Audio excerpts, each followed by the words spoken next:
My name is Alex Joos. I'm the CEO of Group Joos. It's a family-owned company founded by my grandfather in 1935. Personalized print used to be giving a name and an address, and maybe, let's say, versioning was at that time very important. Over the years, technology evolved, and also customers prepared their databases, and they want to make use of it.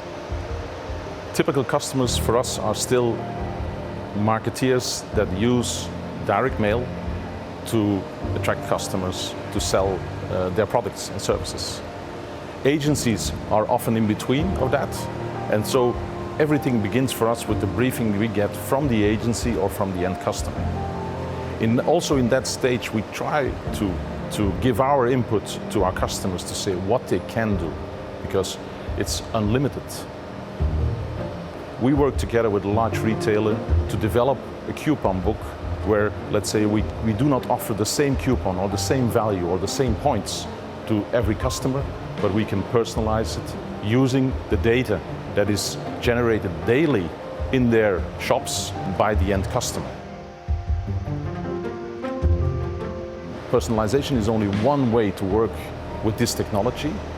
Versioning, small runs, print on demand are typically other, let's say, applications which are traditional or which can be used on this type of technology. And for that, we have given our customers a portal fully personalized on their behalf, with all their content in, and with a small, with only a button away, they can order it, and we will print it on demand. If you want to go to personalized print, you of course need the necessary software for templating, for variable data and variable images, where we use, let's say, special technology as Quadient for doing so. But on the other hand, also what is very important is color management. Of course, we work with inkjet technology, where ink is a cost, is an important cost. And managing not only quality, but also the use of the ink is important. Prisma helps us with that, with doing that color management. And the ProStream is part of, let's say, a full set of possibilities to come to a white paper concept. That is not only letterheads, but also booklets, flyers, point of sales equipment, books. These are all possibilities to produce on the ProStream.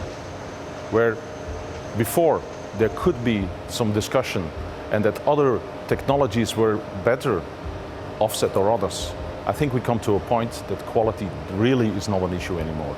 The fact that we can use different types of substrates from 60 to 300 grams gives also the advantage to move productions smaller or larger on different types of substrates, let's say, very confident to this technology. With a partner as Canon, of course, we come a long way. We did that journey together, and I think that's also important to choose yourself a partner on which you can rely, work together, and make that journey together. I think our biggest challenge is to put a place or set a place or a spot for communication and print in that marketing and communication mix. I think everybody knows that an only digital communication is not working, and that only paper is not working at the same time. So it's really that mix that is important. And not only for big runs, because a lot of our customers think, or a lot of agencies or marketeers think, that we need large volumes to start producing something on paper. And that's not true. Even a one-on-one, an instant, like we call an instant of communication, is possible with this type of technology. And proving that and making it worthwhile and giving, let's say, paper and print and personalized print place in that communication mix is something that's an eye-opener for a lot of marketeers these days.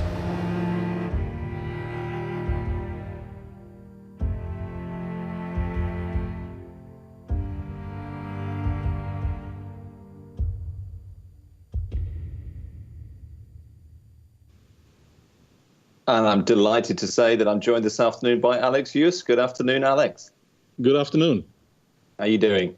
I'm doing very fine. It's a very exciting afternoon. Great to be part of it. Absolutely. Thank you. And thank you very much for joining us. So, Alex, obviously, we've just all seen the video there. You clearly have a very impressive technology setup, which offers great opportunities for marketeers, even down to a print run of a single piece, which I think is amazing. But tell me, what are the prerequisites to achieve this sort of efficiency? I think it has been said in the beginning already by Mark in the keynote that, let's say, it's not about technology. And maybe we're talking about technology because you saw what we have as an equipment, and it's a very wide range of equipment that we have, but it's about people.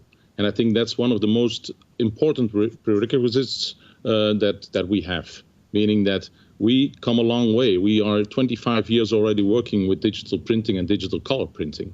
And I think that is the most important thing, that our people are experienced, they've been there, done that, and that is what is happening now.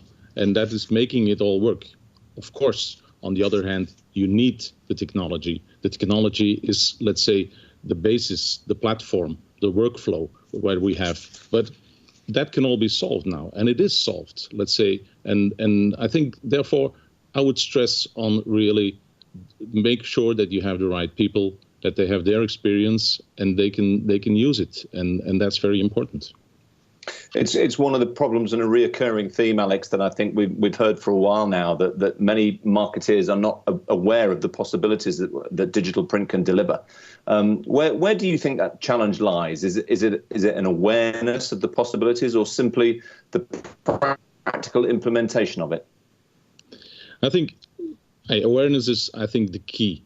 They should maybe even find a new word for print, because print has maybe for some still the old-fashioned way. And now we name it digital print, but maybe that's not the right word either. So I think marketeers should reinvent the word print. I think it's more about finding out, and I think we had a very good presentations here already in this Future Promotion Forum, where, let's say, you prove that it's all about emotion. And emotion, it can also be expressed through a medium. And we always think in communication that it needs to be digital. The only thing we're talking about is now digital transformation, but paper can be a part of that communication mix and can express emotion and can wake up emotion with people. And again, coming back to people, not only on our side, on the production side, but also the customers, they are in the center. And I think they sometimes really like it. And I think we should really help marketeers see that awareness and understand it. It's interesting, Alex. You say there that you say digital print, and marketers hear the word print, but they don't hear the word digital. So I guess there's a rebrand opportunity there potentially for that. And in your opinion, what else is needed to overcome some of the challenges you face? I think of course data is for me not the problem anymore. It is there, but it's not the only thing. I think we need to use it in the right way. I can give you an example. We try to use as much as possible, let's say, our ProStream to do our productions for direct mails. But I too often see that we see the same images. Oh, yeah, yes, it's personalized, still in the old-fashioned way, but I think we still do not use it enough. So I think there's a challenge there to start really using, let's say, the technology that we have, add the images, and really understand what the end customer really wants, what you do with your data. Because the data is there, we can move it in a, let's say, high production level to the machine. But the only thing is, the question is, when do we touch which person with not only which message, but also with which image? And that's what we try to explain and help our customers with, to really give them the opportunity to say, you have all the possibilities, just use it. And on the other hand, the nice thing about direct mail is that you can test. You can see and start with a smaller range of tests and see whether it works. Do A/B testing, do it the old-fashioned way. But that's just the way that the possibilities are there. So we try to offer that. But I think they're sometimes not enough used.